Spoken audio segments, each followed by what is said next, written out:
Morning Report is supported by Schwab. Schwab offers investors choices like full-service wealth management, self-directed investing options, and trading on Thinkorswim. More at schwab.com.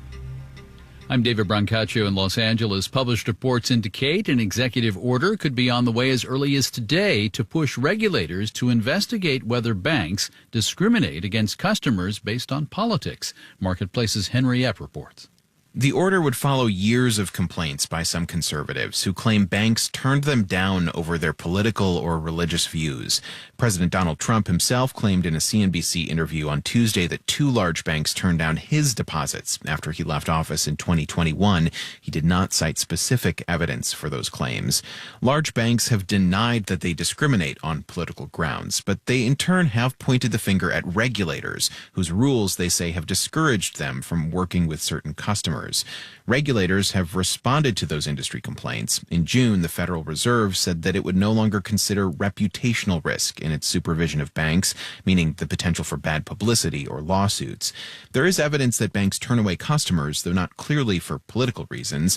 An analysis by the Senate Banking Committee earlier this year found that over 8,000 people complained to the Consumer Financial Protection Bureau over the last 3 years that they had accounts improperly closed. I'm Henry App for Marketplace.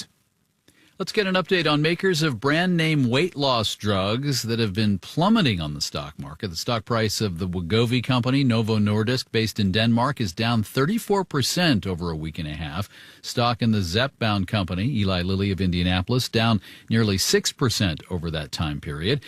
This is in part about competition from what is called a compounding pharmacy or compounding pharmacies, outfits that normally prepare customized medicines for patients. But their role here is different. Marketplace's Nova Safo explains. Compounding pharmacies are supposed to serve a limited purpose. One example is a patient who has to take a pill, says Mansour Amiji, pharmaceutical sciences professor at Northeastern University.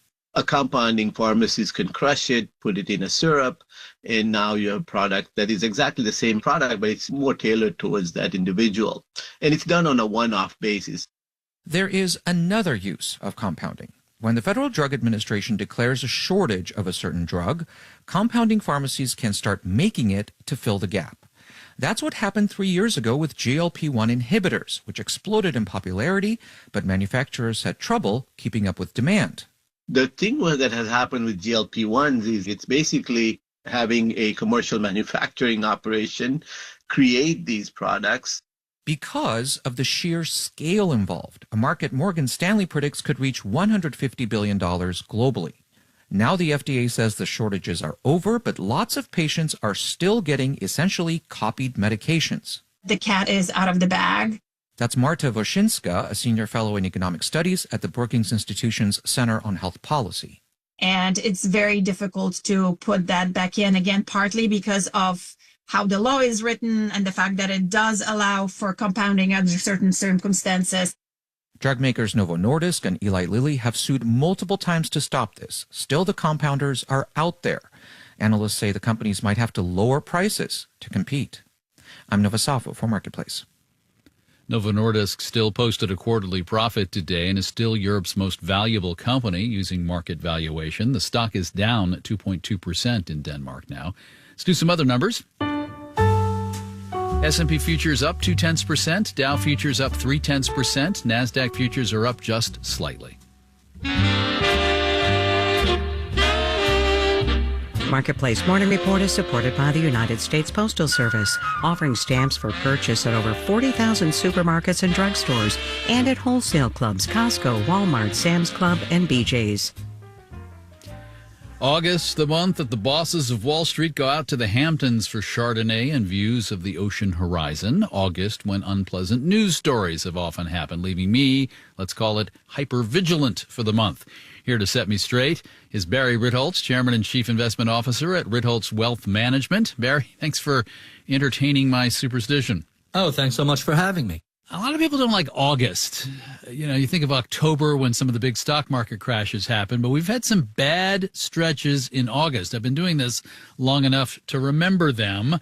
the memory of Saddam Hussein invading Kuwait, the Russia economic crisis of 1998, sovereign debt could never go bust, surprise, the China market crisis 10 years ago.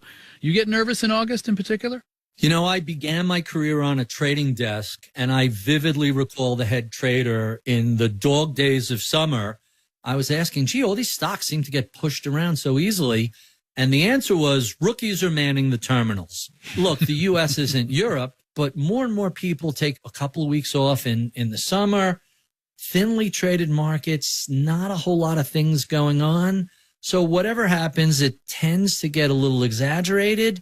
Let me remind listeners, the October crash that everybody is so afraid of, one was in 1987. That was 40 years ago. The other one was in 1929. That's almost a century ago. So my bet is on the other 98 August, September, Octobers, and not those two. Challenge is market timing, knowing when to sell or when to buy. I mean, that generally doesn't work. That's right. Even if I could tell you, hey, August, September, we're going to see a 20% drop in the markets, what do you do with that information? 23 and 24 were both significant double-digit gains, plus 25% in the S&P. This year we're up 8-9%. Are you really going to sell, incur either long-term capital gains at 23% or short-term at 30% to try and sidestep a 20% drop? And then you run into the problem of, when do I get back in? We're much better off just looking the other way and letting it ride over the long haul. Barry Ritholtz, co-founder, chairman, and chief investment manager at Ritholtz Wealth Management. He's also author of How Not to Invest. Barry, thanks so much. Thanks so much for having me.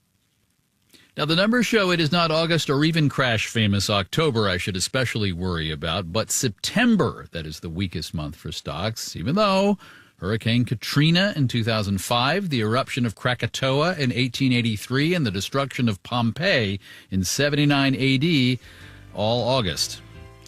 The best of the marketplace offerings, all in a single daily, tidy newsletter. We're public media, so it's free. Marketplace.org/subscribe gets it to your inbox. We're the Marketplace Morning Report from APM, American Public Media.